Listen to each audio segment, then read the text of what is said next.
अस्सलाम वालेकुम जी। जगह देख के आपको समझ तो आ गई होगी कि मैं कहाँ पे आया हूँ। ये वो जगह है जहाँ पे रहने के लिए लोगों को मरना पड़ता है। ये वो जगह है जहाँ पे मेरे दादा, परदादा, नाना, परनाना, उससे पहले वाले जो लोग हैं सब यहीं पे मदफन है। तकरीबन यहीं कहीं किसी न किसी जगह पे मेरी भी जगह मखसूस होगी जहाँ पे मरने के बाद मैं आकर दफन होऊंगा। यहाँ पे वो लोग मौजूद हैं जिनकी बहुत बड़ी बड़ी जायदादें थीं, ज़मीनें थीं, जिनके लिए वो लड़ते थे अपने भाइयों से, चाचों से, मामू से, दादा से कि ये ज़मीन का हिस्सा मेरा है, ये जायदाद मेरी है, ये पैसे मेरे हैं। लेकिन आप देखें यहाँ सुकून से सोए पड़े हैं। न ज़मीन की कितनी कितनी ज़मीन इन्होंने रखी हुई है, आप देखें हैं। मरला ज़मीन भी पूरी इनके पास नहीं है और ये चुप करके यहाँ पे सोए हुए हैं और अल्लाह को जवाब देने के लिए यहाँ पे हाजिर नाजिर हैं। और हम जीते जी पता नहीं क्या कुछ नहीं करते, एक दूसरे को मारते हैं, लड़ते हैं, झगड़ते हैं पैसों के लिए, जायदाद के लिए, पता नहीं किन किन चीज़ों के लिए। मरना भूल ही जाते हैं।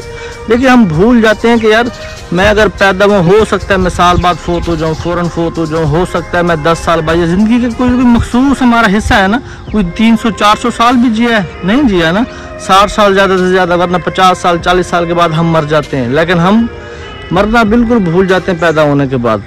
हालांकि जो सिकंदर था दुनिया का, जिसने पूरी दुनिया तकरीबन फतह कर ली थी, उसने भी मरने के बाद कहा था कि मेरे हाथ को बाहर निकालना ताकि लोगों को पता चले कि मरने के बाद में मेरे हाथ खाली है, मैं साथ कुछ भी लेके नहीं जा रहा। इस जगह पे वो लोग दफन हैं जो लड़ते थे, अनापरस्त थे, जो कहते थे कि मैं कोई शख्स हूँ, मैं कोई चीज़ हूँ, मैं जी जट हूँ। यहाँ पे कुछ जट दफन है जी, कुछ राना बरादरी दफन है जी, कुछ बलोच, कुछ दस्ती, कुछ ऊंची ऊंची जात वाले दफन जो कहते थे कि हम कोई चीज़ हैं, हमें तो कुछ होना ही नहीं है, ऐसे गरबान खोल के चलते थे। लेकिन आप देखें सारे यहीं पे दफन है और चुप करके सो रहे हैं। लेकिन जब जीते थे तब तो ये सब कुछ नहीं कहते थे ना, तब कहते थे हम कुछ चीज़ है, मैं बलोच हूँ, मैं दस्ती हूँ, मैं फलां हूँ, मैं ढिमका हूँ। अब नहीं कह रहे, अब देखिए सारे बराबर। दस्ती भी एक दस्ती, बलोच, जट, जो भी ऊंची ऊंची, डोगर, जागीरदार, जो कुछ भी थे, सब एक दूसरे के साथ साथ सोए पड़े हैं। हालांकि जब ये जिंदगी गुजार रहे थे, जब ये जी रहे थे, एक दूसरे को छूना भी आर समझते कि नहीं यार ये हकीर कौम का है,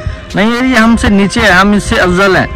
मोटरसाइकिल, बाइक या कार वगैरह लेते थे, उसके पीछे स्पेशल लिखवाते थे कि मैं फलां कौम का हूँ, मैं फलां चीज़, फलां जो है ये मेरी कौम है और मैं इस चीज़ की वजह से लोगों से अफजल हूँ। लेकिन अब देखें, अब बिल्कुल बराबर एक दूसरे के साथ साथ सोए पड़े हैं। अल्हम्दुलिल्लाह देखें कैसे एक दूसरे के साथ लेटे हुए। तो यार ये जो ज़िंदगी की हमारी अना है ना, इसको तकरीबन ख़त्म कर दें यार। कुछ भी नहीं रखा हुआ। जो हम कहते हैं कि हम फलां हैं, हम ढिमका, हम कुछ भी नहीं। अगर हम कुछ होते तो मौत तो ना आती ना, हमें अपनी मौत को हम खुद रोक लेते। मौत को तो हम रोक नहीं सकते। जब हम मौत को नहीं रोक सकते तो इसका मतलब हम कुछ नहीं। सब कुछ जो है वो अल्लाह की ज़ात है। वो हर नए दौर में नए इंसान पैदा करता है। नए इंसान ने फिर मरने के बाद सवाल जवाब, उनके जवाबात देने होते हैं। और हम कहते हैं हम कोई चीज़ है। हम जिंदगी में अगर आए हैं तो कोई ना कोई मकसद होगा, जिस मकसद के लिए हमें उस मकसद को सोचना चाहिए कि हम किस मकसद के लिए इस दुनिया में आए हैं।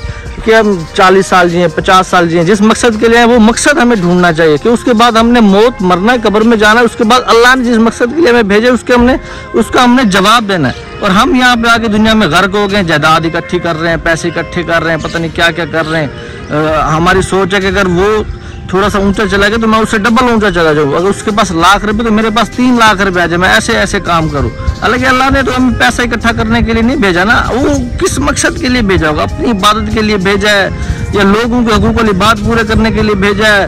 वो मुझे अगर उसने भेजा ना किसी मकसद के लिए भेजा, मुझे वो मकसद तलाश करना चाहिए। मैं बजाय उस मकसद तलाश करने के इस दुनिया में गर्क हो चुका हूँ। मरने को तो भूल गया हूँ। अगर आज मैं जिंदा खड़ा हूँ तो मैं ये नहीं सोच रहा कि मैं मर जाऊँगा, नहीं, बल्कि मेरी सोच में कुछ और चीज़ चल रही है। मौत को तो मैं बिल्कुल भूला हुआ हूँ ना। जो मौत को याद रखते हैं ना, वो हमारी तरह अनापरस्त नहीं होते, गरबान खोल के नहीं चलते, वो सर झुका के चलते। उसे पता है यार मौत किसी भी टाइम आ सकती है। जब मुझे मौत है तो मेरे जहन में, दिल में, दिमाग में अना ना हो।